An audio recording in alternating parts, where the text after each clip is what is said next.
지기현 판사가 이 내란죄에서 말하는 폭동에 대해서 자신이 있었다.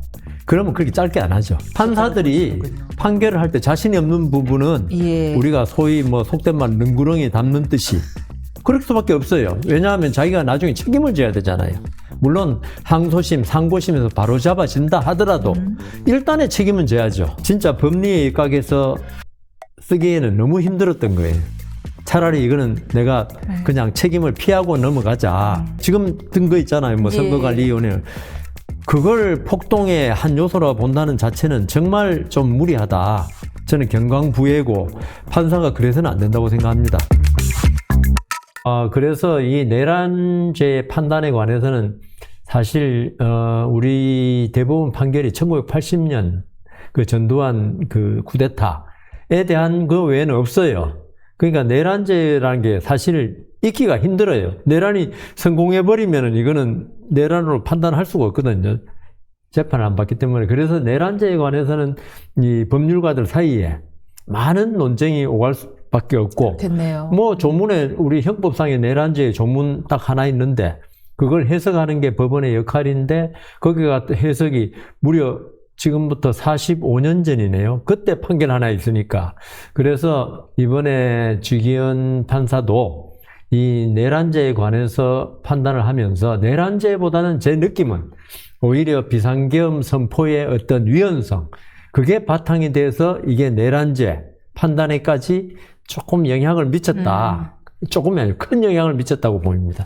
행위를 두 가지로 봤더라고요. 내란죄 행위로 볼 수 있는 것이 먼저 국회에 군대를 보낸 행위, 이것이 국한문란의 목적이 있었느냐, 이 행위가. 그다음 두 번째가 말씀하신 대로 비상계엄 선포 행위가 이것이 이제 내란, 국한문란의 목적의 내란으로 볼 수 있느냐, 이제 두 가지로 나눠서 봤는데 조금 온도 차이가 있었습니다. 첫 번째, 국회를 보낸 행위에 대해서는 뭐 시종일관, 상당히 엄중하게 이건 있을 수가 없었던 일이다. 국헌문란이 확실하다라고 이야기를 했죠. 네. 근데 이 내란에서 가장 중요한 게 이 아까도 말한 그 40년 전의 대법원 판결입니다만은 어떤 국가 조직 이걸 없애는 이런 행위를 내란 목적으로 봤거든요. 그 당시에는. 그런데 그 국가 조직을 없애는 게 과연 일시적인 국가 조직의 기능을 마비시키는 것까지 포함하느냐? 그거 다르다고 보시는군요. 그러니까 어떤 그래도 뭐 영구히까지는 아니겠지만 어느 정도 그 상당한 기간이라 우리 잘 쓰는 말이 있지 않습니까? 그동안 국가 기능을 갖다가 국가기관의 기능을 마비 또는 정지시키는 걸 국가기관의 어떤 그 권한을 갖다 정지시키는 걸 보느냐, 이거는 차이가 있을 수 있습니다. 그런데 이번 지기현 판사는 그 기능을 잠시 멈추게 하더라도 아마 국가기관의 헌법에 정해진 국가기관의 기능을 무력화시킨 그걸로 보는 것 같아요. 그런 표현도 덧붙였습니다. 뭐라고 했냐면 김용현 등과 상의를 하면서 그럼 언제까지 잠깐 군을 투입시키고 언제 뺄 것인 것에 대한 논의가 없었던 걸로 보아 한동안 계속 투입시키고 한동안 계속 마비시킬 의도였던 것으로 보인다라고 이야기하더라고요. 예, 그거는 이제 지기현 판사가 이걸 내란죄로 보기 위한 그 전제 판단이죠.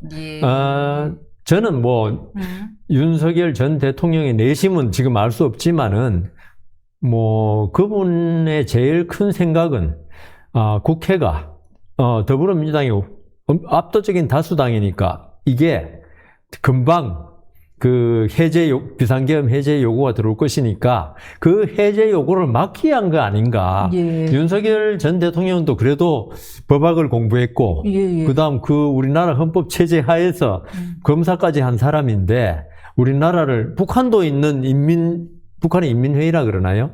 근데 우리나라에 국회를 없애려고 그럴 가능성이 없다는 거죠. 국회 없애려는 정도는 아니고. 그러니까요. 계엄 해제를 갖다가 막기 위한 그런 뜻에서 한 거지.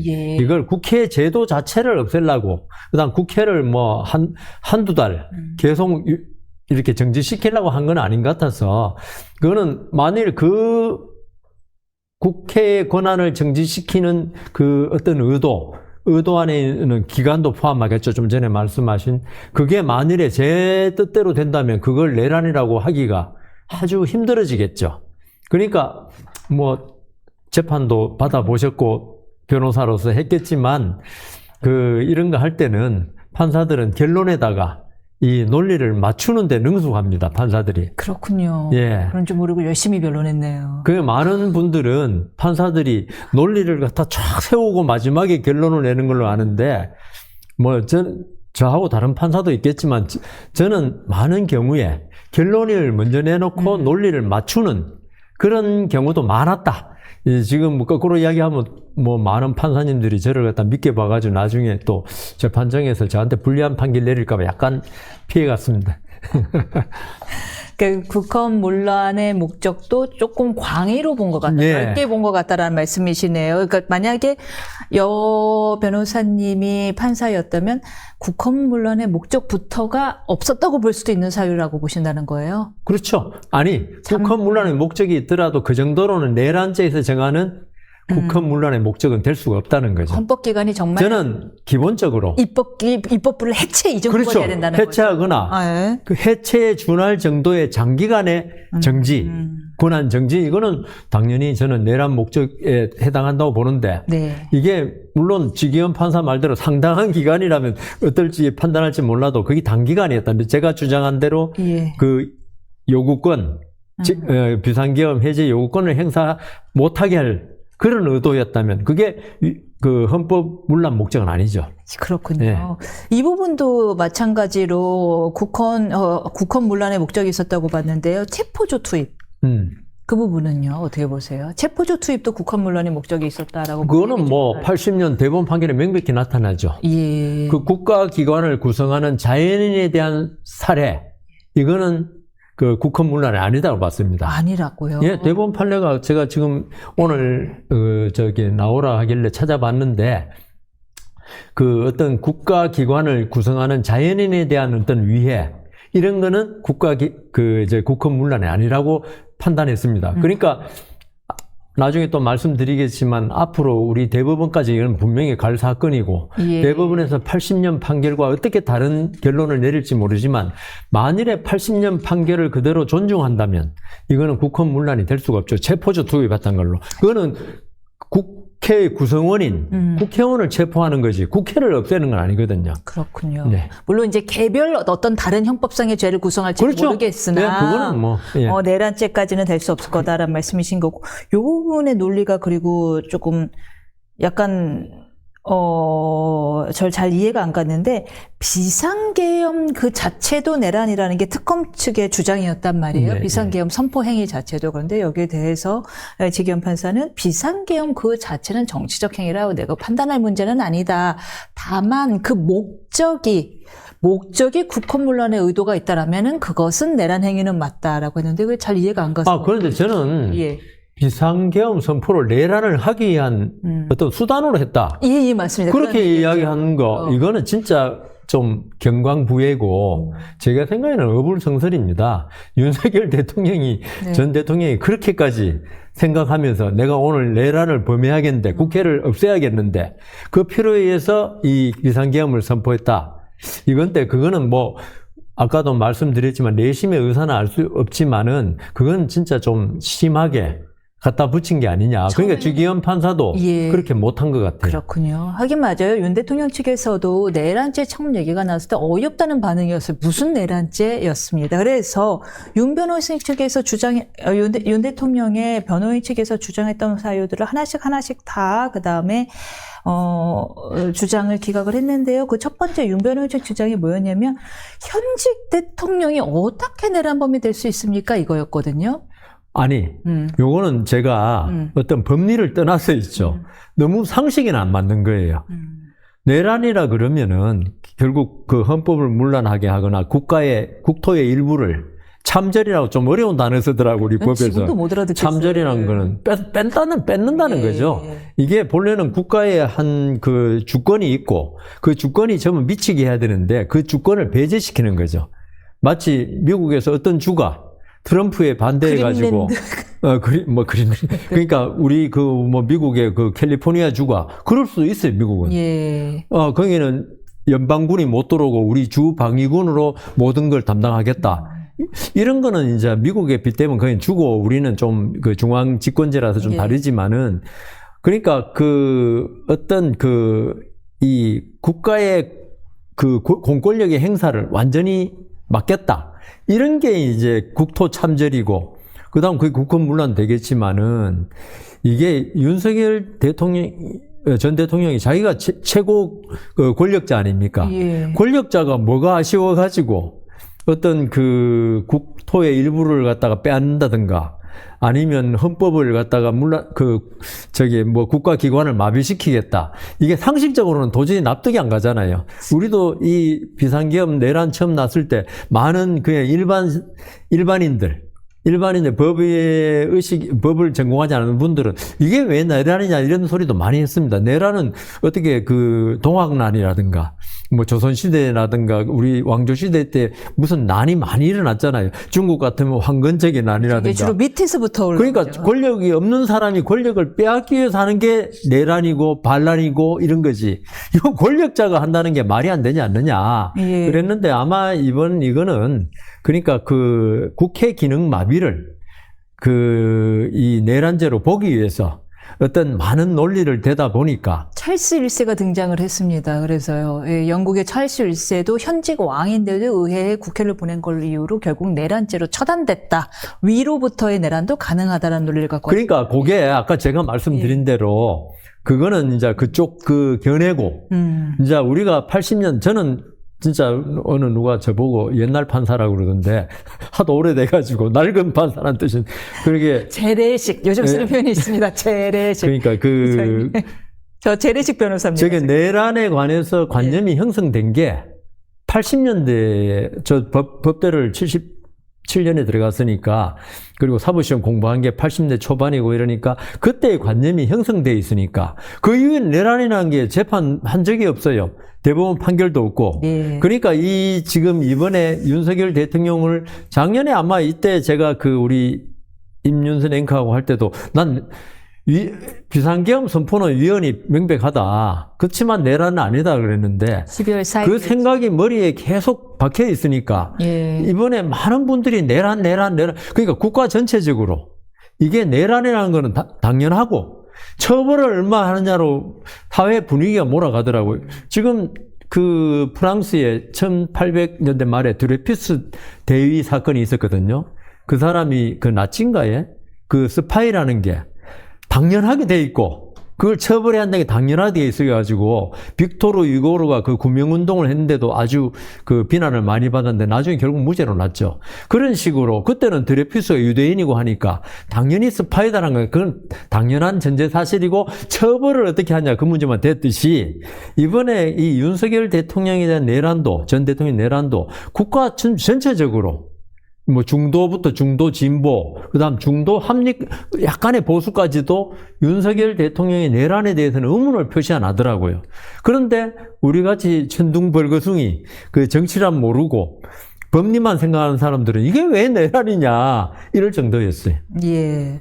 그래서 저희가 일단은 요 지기현 판사의 판결 요약본이지요. 요 부분에 대해서 하나하나 좀 쉽게 설명을 좀 구독자분들에게 드린 다음에 맞습니다. 그 중요한 여러 가지 의견들, 법률가로서 의견을 다시 한번 더 여쭤보도록 하겠습니다. 그 다음에 윤 변호인 측에서 또 주장한 것 중에 하나가 요 목적은 야당의 국회 독재에 대응하기 위함이었다에 대해서 이거 이제 언론들이 많이 받았었는데요. 아무리 목적이 정당하고 선의에 기반한 결단이었다 하더라도 성경을 읽으려 촛불을 훔칠 수 없듯이 그것은 계엄은 정당하지 못했다라는 얘기도 했고요. 자, 그 다음에 많은 분들이 궁금해 하시는 게 도대체 총 한 발 쏘지 않았는데 왜 폭동이냐라는 점입니다. 말씀하신 대로 12월 4일 우리가 저희 이 시간쯤에 여 변호사님 모셨을 때 변호사님이 비상계엄은 엄연히 위헌이지만 내란은 아닐 것이다. 왜 일단 폭동이 아니다라는 말씀을 하셨는데 지기현 판사는 생각보다 상당히 단호하게 그리고 상당히 짧은 표현으로 폭동이 맞습니다. 이렇게 넘어갔어요. 동의하시나요? 저는 동의하지 않죠. 예. 만일 지기현 판사가 이 내란죄에서 말하는 폭동에 대해서 자신이 있었다. 그러면 그렇게 짧게 안 하죠.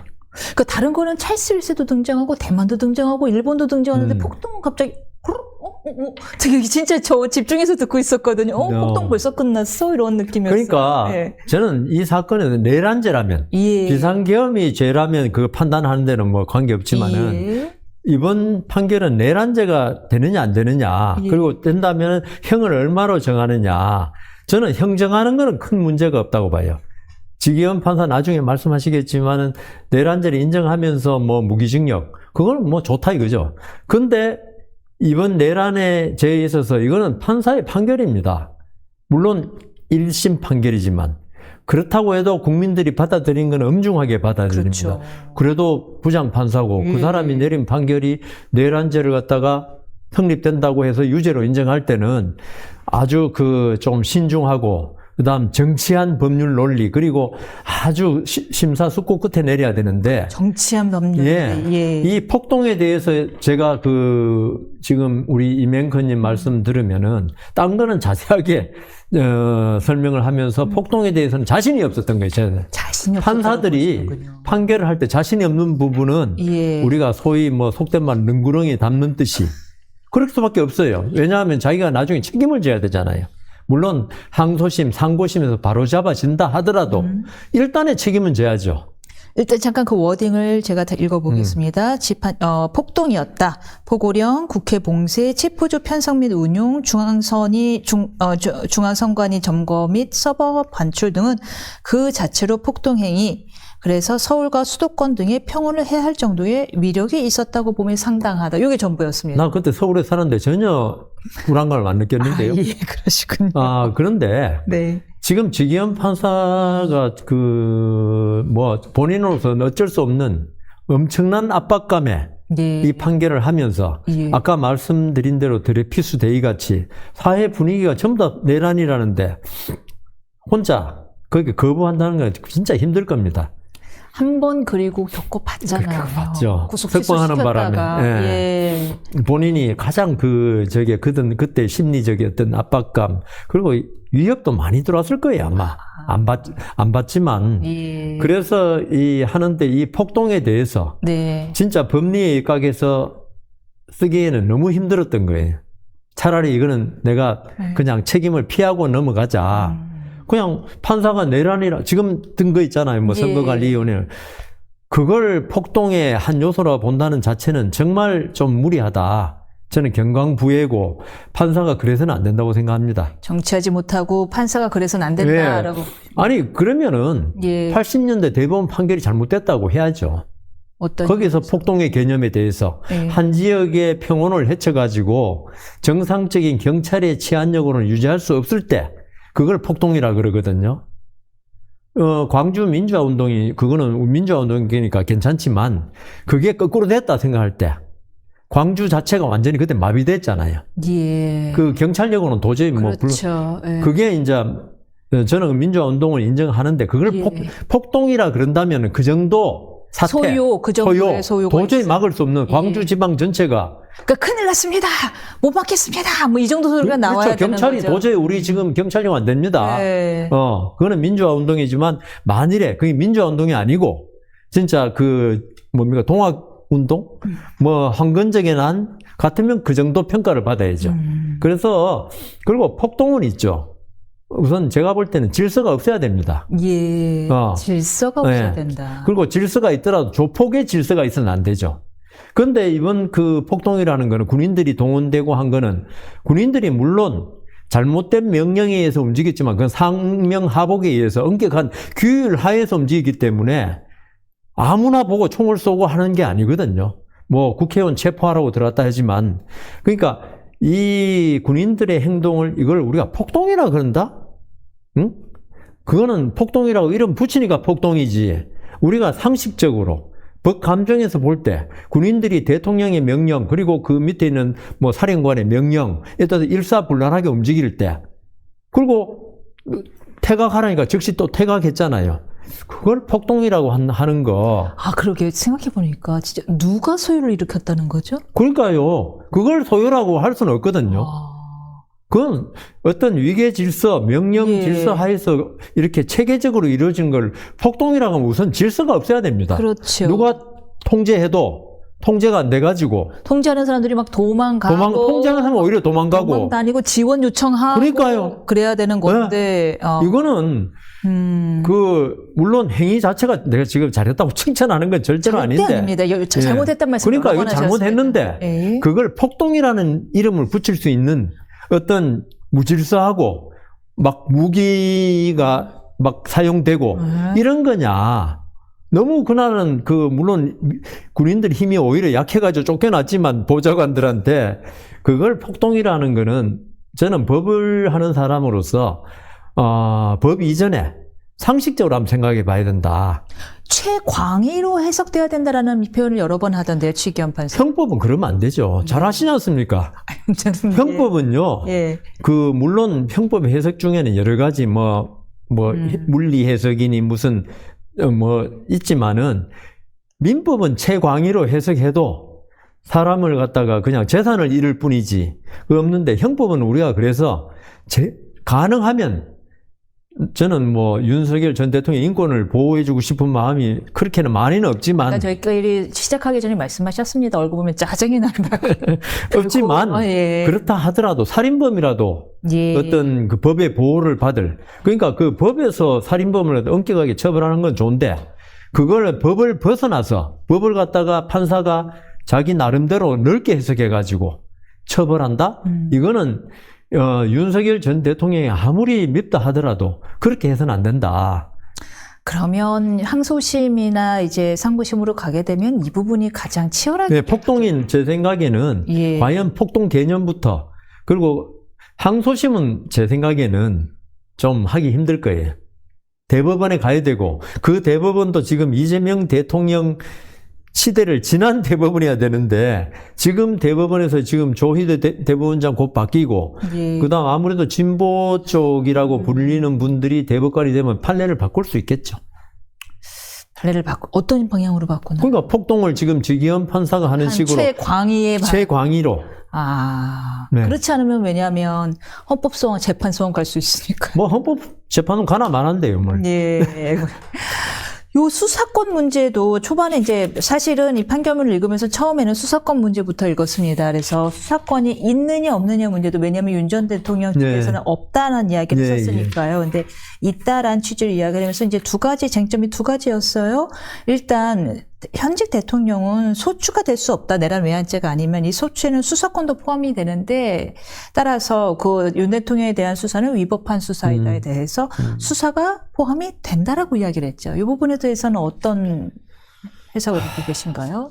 지금은 사법 체계가 엉망이 돼가지고요. 네. 저는 이재명 대통령의 재판도 이미 기소된 재판은 계속 해야 한다고 생각했는데 이게 지금 사법부가 어떤 권력의 이쪽이냐 저쪽에 따라서 재판권 행사가 좀 자의적으로 된다는 느낌이 들거든요. 예. 그러니까 이거 지금 임명근님 말씀하신 대로 이 수사가 과연 그 현직 대통령이 되느냐 안 되느냐 그 법에는 분명히 안 된다고 돼 있잖아요. 근데 옛날에 그 박근혜 전 대통령도 벌써 기소만 안 될 뿐이지 수사는 할 수 있다고 그랬어요. 예. 거기에 대해서 워낙 박근혜 전 대통령이 비난을 많이 받고 이번에도 윤석열 전 대통령이 비난을 많이 받으니까 이게 당연히 되는 것처럼 그냥 분위기가 그렇고 그래서 저는 그 윤석열 대통령에 대한 호불호를 떠나서 어떤 법률가라면 진짜 자고우면하지 말고 자기 양심에 의해서 헌법이나 법률 해석을 제대로 한번 해줬으면 좋겠다. 그런 생각도 듭니다. 변호사님은 어떻게 생각하세요? 소추의 단어 자체가 너무 어렵고 사실은 이거 우리의 헌법의 아버님들이 만들 때 이게 수사가 포함되니만 이런 구체적 사항까지 상상을 못 하셨을 거 아니에요? 대통령이 맨날 탄핵당하고 재판받고 감옥에 가는 건 생각을 못 했죠. 체포영장이 발부되고 상상을 못 했겠는데 어떻게 수사가 포함돼야 된다고 그러니까 그거는 지금 단순하게 해석하면은 사실은 소추라는 건 소를 제기하여 추급한다는 그런 이야기인데 수사는 엄격히 해석하면 수사가 못하란 법이 없죠. 지기현 판사 말대로 광의로 뭐든 해석을 잘하는데 광의로 해석하면은 수사는 당연히 할 수 있도록 돼야죠. 근데 저는 그때 말씀드렸던 게 수사라는 게 뭐냐? 소출을 하기 위한 목적으로 하는 거지 무슨 재미로 하는 게 아니거든요. 현직 대통령을 재미 삼아 수사할 수는 없잖아요. 한번 찔러보고. 내란 외환 외에는 네. 아예 소추가 안 되니까. 그래서 이 부분에 관해서는 물론 내란 외환으로 됐으니까 뭐 수사가 크게 문제는 안 될 수가 있는데. 뭐 직권남용 등을 얘기하는 거겠죠. 직권남용이 그때는 이제 거꾸로 돼가지고 그게 그 공수처 그게 맞냐 안 맞냐 가지고 했었는데 여하튼 저는 개인적으로는 이게 소추가 안 된다면은 수사도 보류를 해야 되는 게 아니냐. 그리고 그 공소시효 정지대로 돼 있잖아요. 맞는 저도 동의하는 게 사실 저는 이재명 대통령도 현재 재판 다니면 안 된다고 보거든요. 국정 운영의 안정성을 그러니까 위한 그것 때문에, 조정이잖아요. 예. 그 목적에 부합하려면은 뭐 저야 뭐 일천하지만 그 목적에 부합하려면 수사 문제도 국정 운영의 안정성을 우선해야 되지 않나요? 그렇잖아요. 그 대통령이 구속될 리 없지만은 예. 수사해가지고 맨날 검찰청에 오라 가라 이게 나라가 무슨 꼴입니까 이게? 예. 외국에 우리나라가 지금 세계 몇 대 강국인데 그게 외신에 계속 날 거 아닙니까? 맞습니다. 이럴 때 나라가 최신이 말이 아니죠. 그래서 제 생각에 수사를 안 하는 게 맞다. 예. 공소시효가 계속 진행된다면 어쩔 수 없이 한다 할지 몰라도 지금 대통령 되면 아마 공소시효가 정지되게 돼 있나요?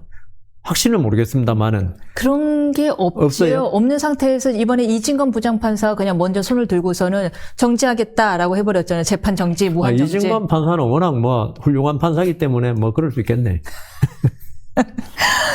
네, 정말 훌륭하다고 생각하시는 건지. 네, 훌륭합니다. 그러면. 예.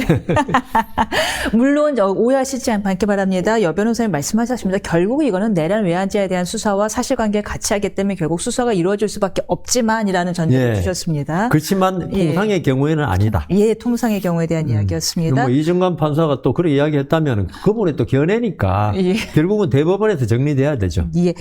다음으로 그다음에 이번에 이제 수사권이 공수처와 검찰에게 없다라는 게 윤 변호인 측 주장이었는데요. 다른 사람도 아닌 바로 그 구속 취소를 했던 당사자였던 지기현 판사가 이번에는 수사권이 있다라고 했습니다. 왜 이렇게 입장이 바뀐 걸까요? 그때 지금 세월이 많이 흘렀지 않습니까? 그래서 제가 드린 말씀이 예. 지기현 판사도 뭐 저는 보니 되게 순하게 보이고 훌륭하게 보이는데 대가 좀 약하지 않는가 그런 생각이 들어요. 그때 그랬으면은 이번에 네. 이유에서 설명을 해줘야죠. 그때는 왜 그랬는지. 아니 국민들이 좀 관심 가지고 본인은 1심 판사에 불과하다 할지 몰라도 아까 말씀드린 대로 판사의 말 한마디는 진짜 엄중한 건데 거기서 그때는 그랬고 뭐 옛날에 그때는 틀렸고 지금은 맞다? 무슨 드라마 제목도 있는 것 같던데. 그러니까 지금 그 생각이 바뀌었다면은 그 당시에는 왜 그랬는지. 단순한 생각이 바뀌었다 해서는 판사는 생각은 바뀔 수 있을 것 같아요. 왜냐하면 그때랑 지금이랑 본 기록의 양이 다르잖아요. 그건데 절차의 문제잖아요. 그렇군요. 절차의 문제는 기록을 안 봐도 됩니다. 예. 네. 그건 절차 문제인데 뭐. 설명을 해줬어야 되는 실체에 관한 문제는 그때는 기록을 갖다가 그냥 많이 볼 수 없었고 그때는 구속 취소인가요? 그 부분만 관해서 봤기 때문에 그런데 지금은 뭐 크게 차이가 없다고. 그렇다면 설명을 해줬어야 된다. 저는 그 국민적 그 의혹을 이번에 지기현 판사가 이번에 그 내란죄 하는 바람에 많은 국민들이 또 무죄 나오는 거 아니냐. 그때 구속 취소한 거 보면은 어떤 그 구속에 잘못된 걸 지적하면서 했으니까 이번에도 우리 그 법조인들이 제일 중요시하는 게 절차의 어떤 공정, 정당, 합법성을 많이 따지는데 절차가 틀렸다면 이번에 많이 무죄 나오고 있던데 보니까요. 이번에 송영길 전 의원도 그렇고 절차 잘못으로 그거는 증거로 쓸 수 없다 하면서 나올 정도로 판사들이 가장 민감한 게 절차에 관한 문제거든요. 그런데 그때는 절차를 갖다 똑같은 절차인데 지금 판단이나 그때는 왜 위법이라고 봤고 지금은 위법이 아니라고 봤는지 그건 설명을 해줘야죠. 설명을 해줘야 된다. 이제 물론 지 판사님은 이런 안 해도 되지만 만약 수사권이 없다 한들 경찰이 갖고 있는 것만으로도 유죄 증거가 차고 넘친다라는 취지로 이야기를 그건 실체에 관한 문제고. 절차에 대한 부분은 저는 절차에 관한 거는 그럼 이 부분도 항소심에서 또 쟁점이 될 수 있을 거라고 보십니까? 충분히 다툴만 하죠. 그럼 변호사님이 보실 때 항소심 가게 되면 제일 치열하게 다시 재싸움이 이루어질 부분들은 어떤 부분들이에요? 아까 말씀드린 폭동. 폭동. 네. 그다음에 이 절차. 그다음 그 내란 목적에 네. 관해서도 아까 말씀드린 대로 1심에서는 쉽게 넘어갔는데 진짜 이걸 내란 목적에 관해서 아까 어떤 국가기관을 그래도 영구적은 아니더라도 상당 기간 권한을 박탈하는 거냐 아니면 아마 그 윤석열 전 대통령 측에서 이 방송을 보면은 이 국회 권한 정지에 관해서 이거는 나는 그거 며칠도 아니었다.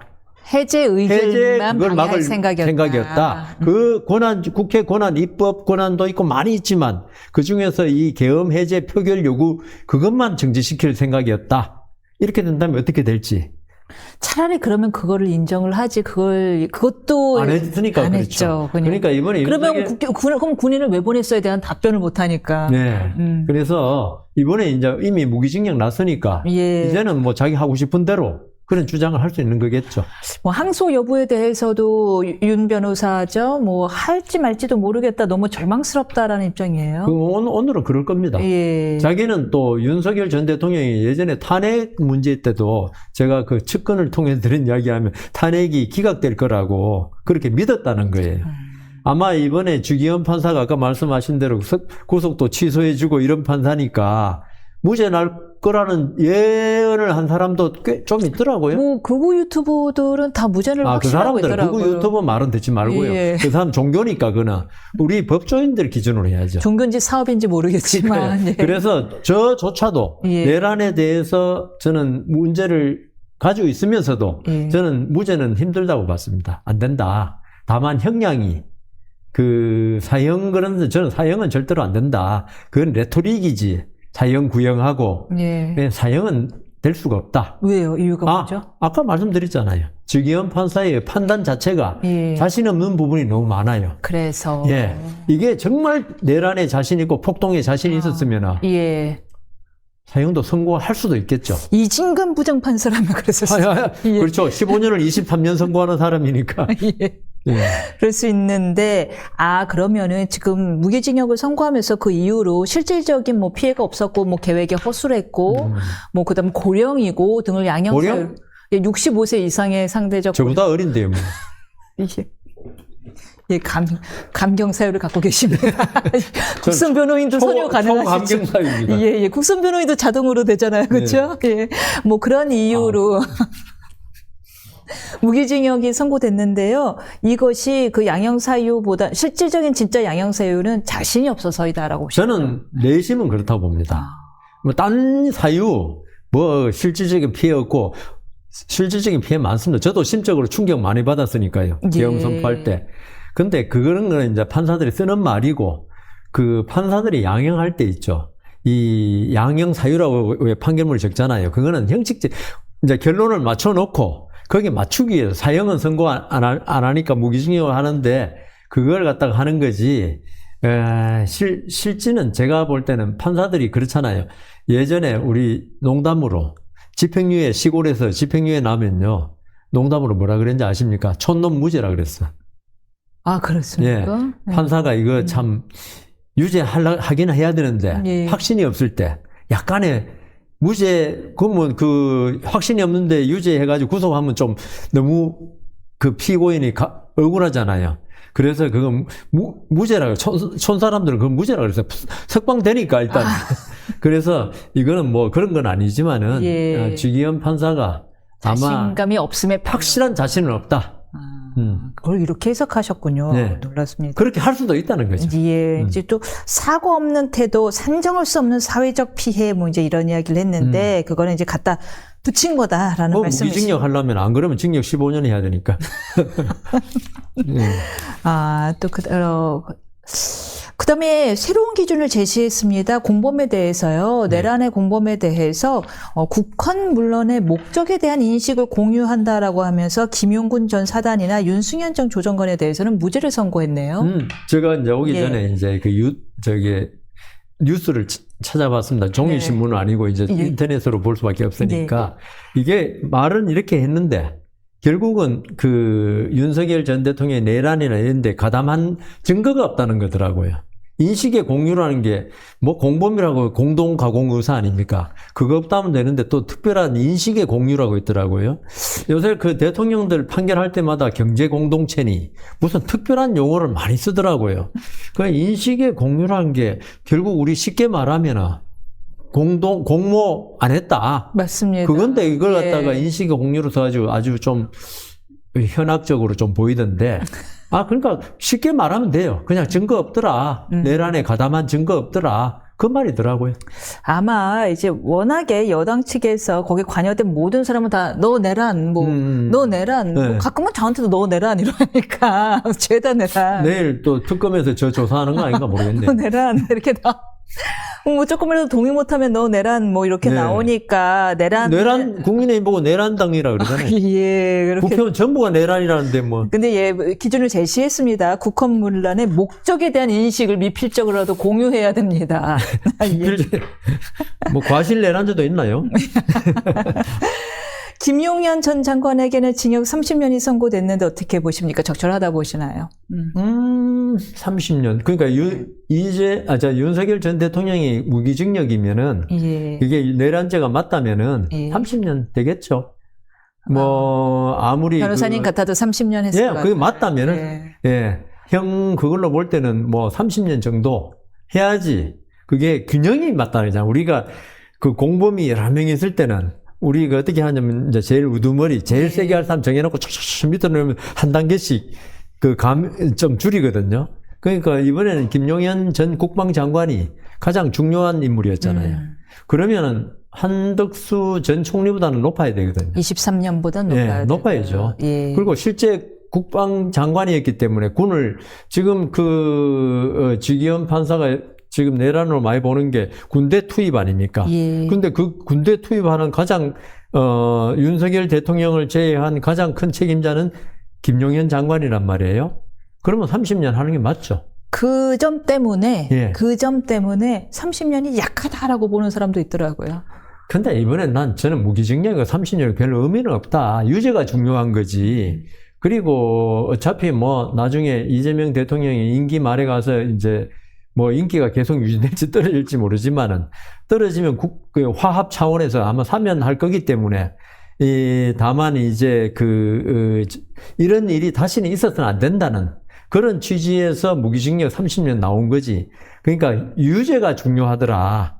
현직 대통령도, 말도 안 되는 계엄을 선포하고, 거기에 해서 군대를 동원해가지고 국회에 들어가고, 이런 게 다시는 반복돼서는 안 된다. 거기서 무기징역도 선고하고 30년 선고하는 거지. 그래서 나중에 가면 어차피 이거는 최고 권력 싸움 아니었습니까? 어떻게 보면. 이 권력 싸움에 적장을 갖다가 함부로 목을 베는 건 아닌 것 같아요. 와, 근데 지금 민주당 정권 하에서 사면이 될 수도 있다라고 보시네요. 끝에 가서. 결국 끝에 정말 지지율이 너무 떨어졌을 때. 지지율이 확 떨어지면. 예. 근데 안 떨어지면 끝까지 가겠죠. 안 떨어지면 가고 떨어지면 사실 윤석열 대통령이 나오게 되면 민주당 지지율이 좀 도움도 되지 않을까? 그러니까 우리가 이제 민주당 정권 사법개혁하면서 어떤 반대파에 대한 엄청난 숙청 내지 징벌로만 갔는데 이 따뜻한 모습도 있구만. 그다음 국민 화합 차원에서 참 노력하는구나 이런 생각을 할 수 있겠죠.